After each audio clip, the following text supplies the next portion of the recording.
ese sentido, por ejemplo, la obra del Cuerno del Poder también podemos encontrar el uso de micrófonos para crear un efecto sonoro con la voz y sonidos abstractos. Y de eso les puedo dar, digamos, algunos ejemplos que se dan en la obra, dentro del texto. Como vidrio, como gato y vísceras de rata necesito un laxante. Como vidrio, come gato y vísceras de rata necesito un laxante. Come vidrio, come gato y vísceras de rata necesito un laxante.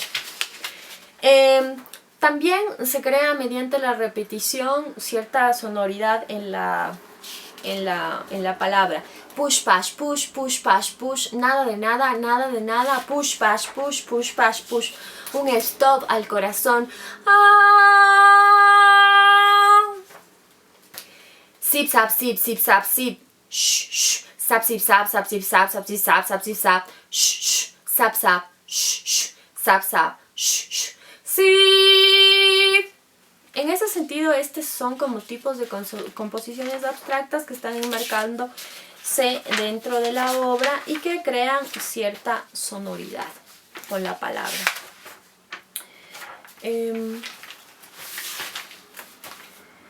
Después, queremos decir que la creación de los marcos se producía mediante la iluminación especial de los cuerpos, la definición de los lugares sobre el suelo por medio de los campos de luces geométricas, la precisión escultural de los gestos y la elevada concentración de los actores que por su eficacia ceremonial producían también marcos en torno a ellos. Así los fenómenos no se establecían en orden jerárquico. El concepto de enmarcaciones múltiples se amplía no solamente al espacio de representación, sino a los múltiples enmarcaciones de cada lenguaje o fenómeno, sea este visual, sonoro, escenográfico, planteando como por cada escena. No hay una jerarquía en cada uno, sino que interfieren a la vez. La relación establecida por Lehmann entre la enmarcación y el espacio pictórico, en el cual se establece en el modernismo la atomización del lenguaje visual en un espacio previo posible para la percepción de la escena como aproximación a la imagen pictórica, entrando en conflicto con la percepción orientada de modo dramático, literario y la acogida a una mirada vidente de Matt Idmal. En cuanto a los espacios interactivos o los espacios heterogéneos, estaría dado por la explicación de espacios interactivos o integrados definidos como espacios heterogéneos que responden a la semántica textual o, como diría Eimsfleyer, un espacio libre de composición paralela del músico o del texto. Las enmarcaciones múltiples en los lenguajes en los cuales no se advierte una jerarquía específica y empiezan a percibirse como espacio visual muy acercado a la percepción de la imagen pictórica. La diferencia está en volverse ese tableau vivo. Comparado con el montaje cinematográfico del cine moderno, propone la conexión y libertad del espectador de unir los fragmentos de la representación escénica en la determinada forma de percibir la mirada frente a lo expuesto en escena. Propone la fusión de cuadros fragmentos, entendida así la posibilidad de liberación de la percepción de la mirada menos dirigida hacia la escena. Entonces, en esta idea que propone el teatro postdramático también es una construcción del espectador como si fuera un montaje cinematográfico. La diferencia es que en el montaje cinematográfico de alguna manera la narración está construida para que el espectador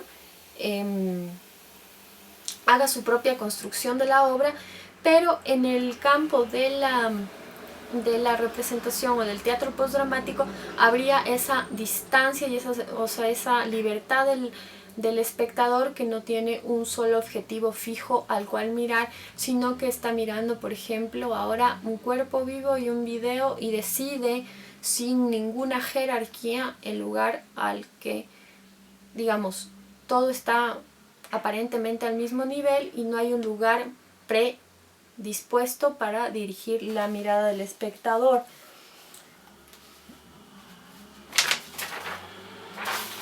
Dice, Lehmann adjunta que la provocación de los espacios múltiples estaría determinada por la inserción de la técnica multimedia.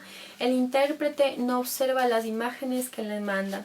Bueno, una de las cosas que me sucedió en El Cuerno del Poder, que fue realmente algo al azar, fue que uno de los actores tuvo que dejar el montaje porque tenía que trabajar, y entonces estábamos muy avanzados en el proceso y le pedí que colaborara para filmar la escena, y entonces varias de las escenas fue importante esta relación porque se generó la distancia espacial que había entre un cuerpo que vivía en un país específico y un cuerpo que estaba en otro lugar, y ese estaba representado a nivel visual.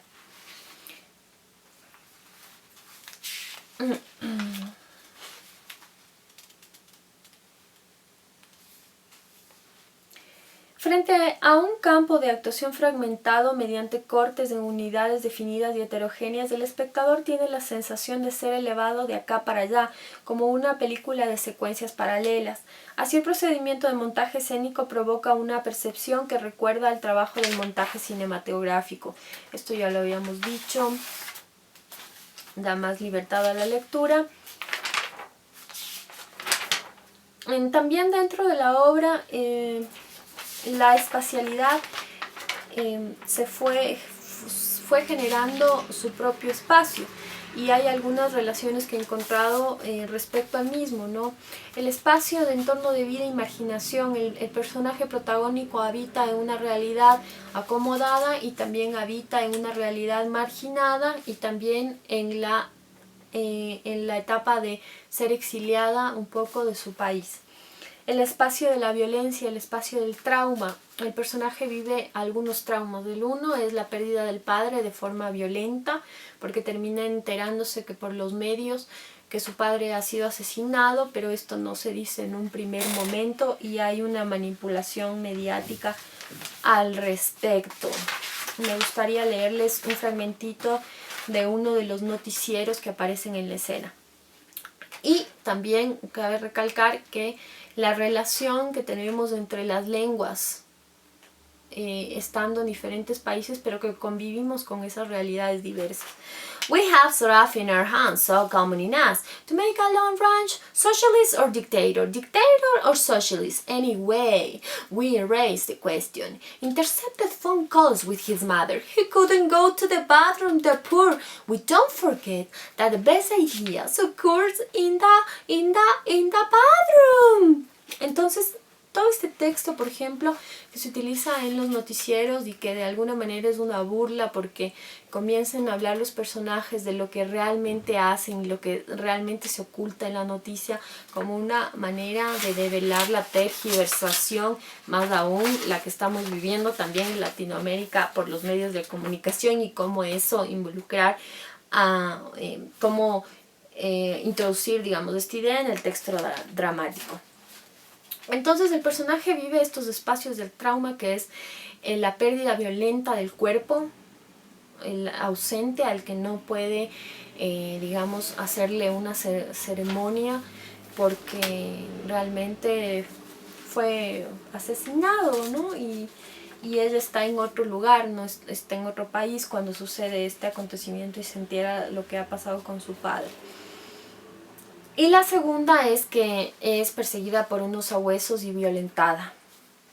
El espacio de la utopía es ese espacio de relación con el padre en el cual ella quiere despedirse y hacer un funeral, o sea, no ficticio, pero es ese espacio de soledad del personaje que se da frente a la separación del padre. El espacio onírico es el espacio del personaje principal en donde evade la realidad a través de los sueños. El espacio de soledad, el espacio dentro del teatro cuando asiste a una obra. El espacio colectivo entendido como el de la realidad. Hay un boliche y también la calle donde está habitado por el anonimato de los varios transeúntes. El espacio de la compra y venta sobre todo porque en Buenos Aires había una parte muy comercial de la ciudad. Cada vez que uno salía a las calles estaba como rodeado de muchas vitrinas y de mucha, a nivel visual, como vendo, todo estaba como muy en venta.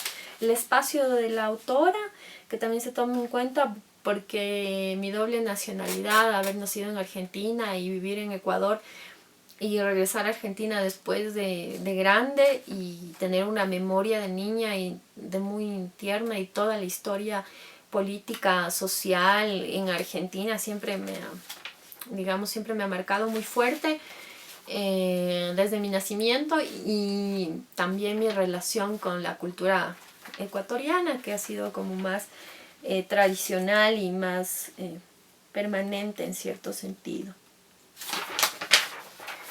Bueno, finalmente les quiero leer un fragmento de uno de los textos que he escrito, que justamente es cuando el personaje habita en la marginalidad de la calle, el personaje protagónico. Y dice así: me corto las venas cada vez que el mundo me abre de piernas, me corto un poco más cuando veo el ferrocarril que deja la ciudad en penuria. Los hombres reclaman por los desalojas, a mi padre y a mí nos sacaron de esta tierra, nos escupen larvas como si fuéramos de goma. No somos de goma, tampoco somos de cemento, tampoco menstruamos para que esta ciudad apeste. Somos la huella que recorre la memoria, somos la sombra que deja morir en las calles. Vivo en el colchón dentro de una estación de subte. Tengo piojos en la cabeza, huelo a orinos de perro. Me clavan los ojos y se asustan, no me dejan salir a la luz. Habito en este túnel oscuro. Soy a la que pisan a la noche, a la que arrastra el frío en las mañanas, la que vive de Coca-Cola y bazuco, la que limpia las letrinas sucias. No preguntan por mi nombre. Esa soy yo. En la oscuridad me tapan los oídos, me revientan la vagina. Soy la cloaca